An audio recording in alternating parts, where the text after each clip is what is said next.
The entertainment industry seems to be at the forefront of many societal movements, often jumping on them from the onset. Though performative in nature, many of its contributions work in as much as creating awareness and motivating the masses to act for their cause.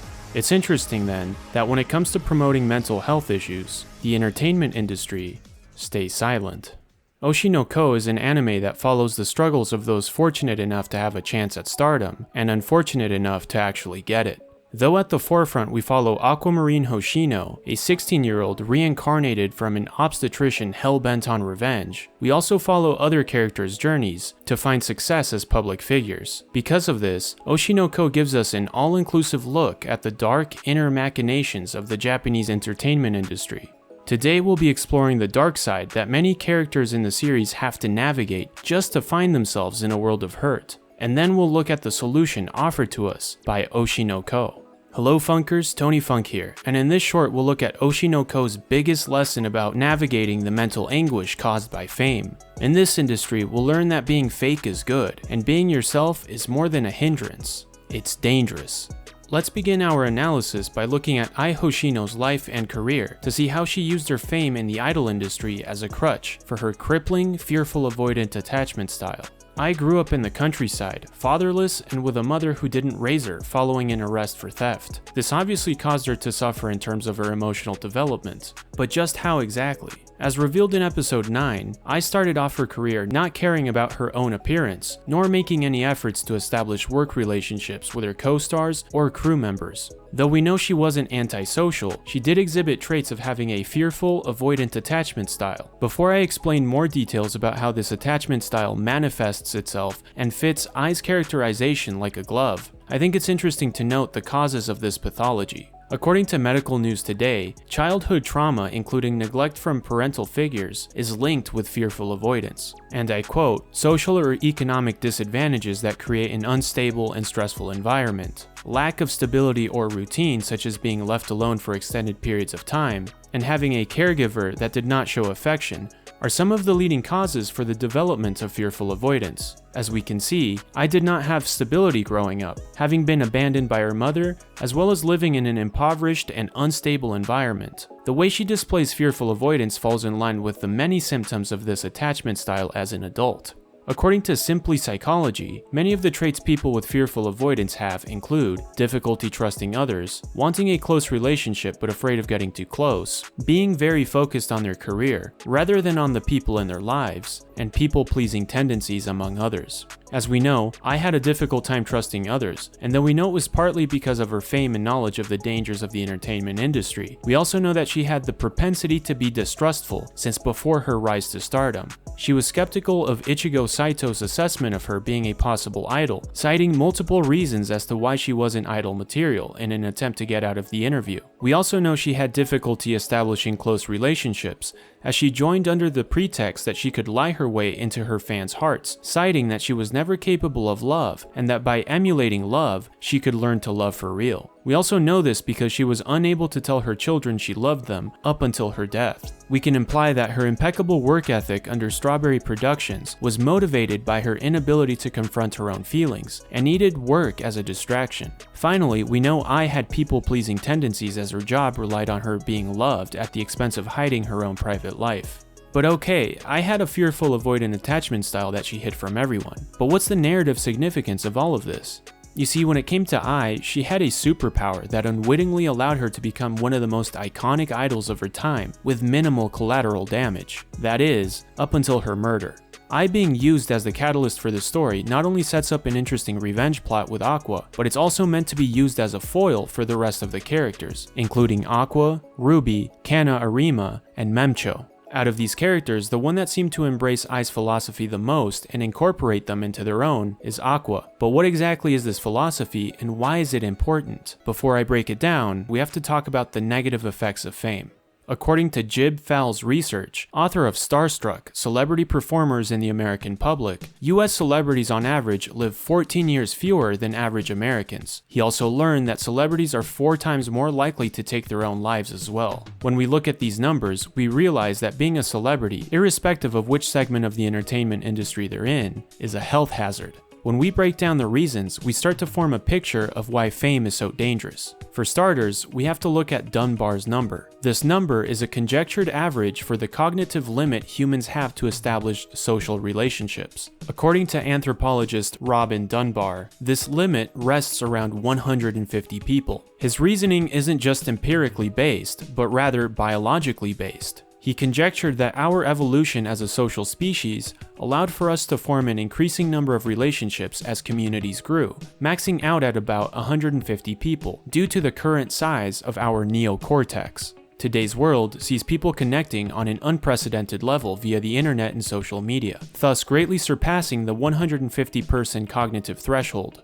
As we all know, social media too has been linked to increased cases of mental health problems, such as depression and anxiety. When it comes to celebrities, however, their exposure both to the greater public and to those within their own industry causes them to form relationships far exceeding what most people could ever have even in the age of social media. Since humans did not evolve to be famous, let alone receive feedback from millions of people on a daily basis, a variety of issues develop when one exceeds Dunbar's number by such a factor. For example, humans are accustomed to having a spectrum of privacy depending on their level of closeness to others. Celebrities, on the other hand, have to settle for living public lives, having details such as their relationships, family, health problems, and other aspects being public domain. This, of course, causes them to face unprecedented amounts of ridicule for every embarrassing or benign detail of their private lives. When we think about our own lives as non-celebrities, we see that we all have quirks that we choose to share within a selective group of people, within the 150 relationships we have.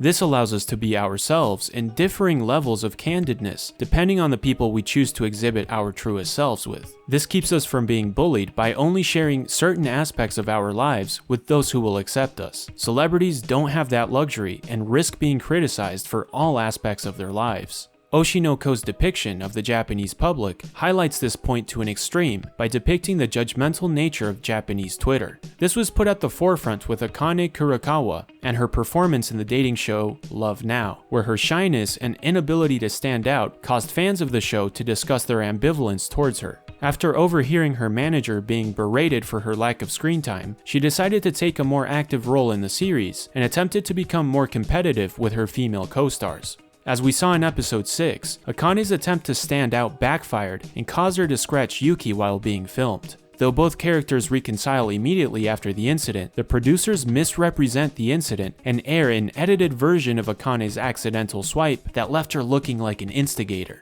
The social media backlash Akane received was so brutal, it caused her to take an attempt on her own life, only to be rescued by Aqua in the last moment. What's interesting is that once Aqua and the rest of the Love Now cast created a video exonerating her, fans of the show immediately rescinded their negative opinions, showing just how disingenuous public opinion is, despite it having real-world consequences. So if mass public opinions are the most dangerous elements of show business according to Oshinoko, how was I, and to an even greater extent Aqua, able to navigate stardom without succumbing to public pressure?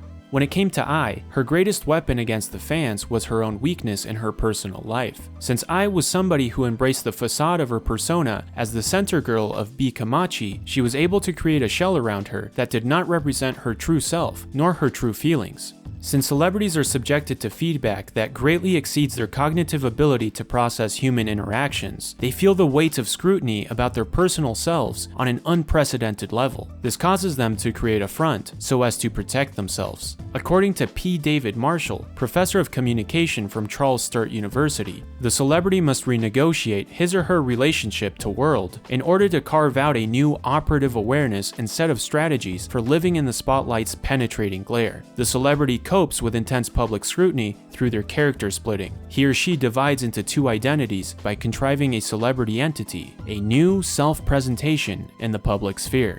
This is why Ai was able to handle her own fame at greater levels than most of the other celebrity characters. Her desire to emulate a character allowed the character to receive the brunt of abuse, whereas her personal life remained untouched by the public eye. This duality didn't bother her as much as other celebrities due to her own emotional inadequacy and inability to care about others on a deep level. So is Oshinoko saying that fame is manageable only for those who have an advantage in lying? Well, yes and no. Sure, Ai's personal motivations to lie to her fans, co-workers, and co-stars made her rise to stardom less painful, and yes, in a way Oshi no Ko is telling us that celebrities have to be fake in order to survive unscathed. But that's not the entire picture. Though Ai was represented as someone tailor-made for the entertainment industry due to her willingness to embody a facade, we have examples of other characters who do the same and still suffer greatly. Kana Arima is a prime example of someone who learned to create a facade around her, not so much to avoid as much public scrutiny, but rather to obtain work. Initially introduced as abrasive and self-centered, she eventually grows up to become a much more agreeable person. Despite her newfound maturity, her personality caused tensions between her and producers, forcing her to tone down her acting instincts and create a reputation of being a blank slate for directors. Despite Kana eventually learning to create a facade around her as an easy-to-work-with actress, her confidence drops, and she is seen rejecting the idea of becoming B-Komachi center. Despite Kana being a good singer, her mask as an amorphous actress made her believe standing out was bad, and made her fear taking the role as the most important member.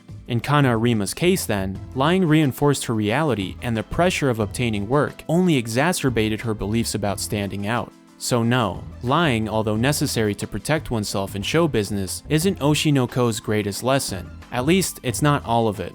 Aqua is shown to be the least affected by fame out of all the other characters, perfecting his mother's strategy of lying to acquire roles. The contrast between his regular self and his played-up personalities, however, differ much more than Ai's or Kana's facades, and results in him being completely unscathed.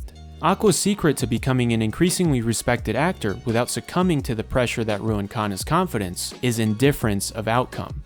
Aqua, though shown to be a remarkably talented and resourceful actor, does not consider himself an actor. Everything he does in the series is simply a means to an end, and as a result, the facades he creates do not affect his own sense of self because he is not invested in his own performances. The only thing that matters to him is being able to identify his own father and exacting revenge on him. Even though acting serves as a way to achieve his goal, we know he has the ability to investigate members of the entertainment industry due to his already existing contacts. This is why, assuming he never gets another acting role, he can still achieve his goal through alternative means. The fact that Aqua is not hinging on an acting career means that he has no pressure to succeed, and in return, is able to lie and misrepresent his true self without having negative repercussions.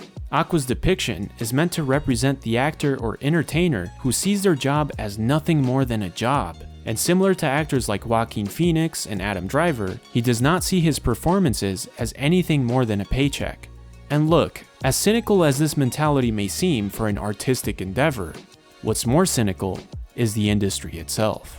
Oshi no Ko's criticism of the entertainment industry is very on the nose, by examining the unfairness of studios choosing marketability over talent, highlighting the viciousness of public opinions, and showing how directors and producers put their stars in compromising situations for higher ratings. But when it comes to critiquing aspiring entertainers, Oshi no Ko takes a much more grounded and nuanced position, pointing out how stars that rely on their success for personal validation crumble at the hands of public opinion and rejection from their employers.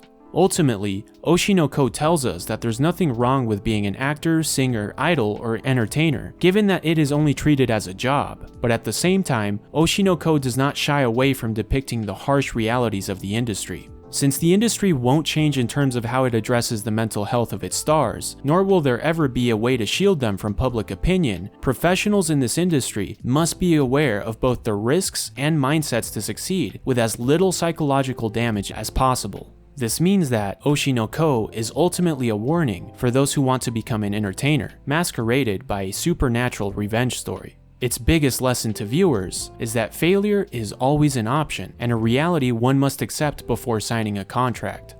Assuming then that an entertainer has accepted this reality, he or she won't struggle to create a public persona and end up believing the beautiful lies they tell the world.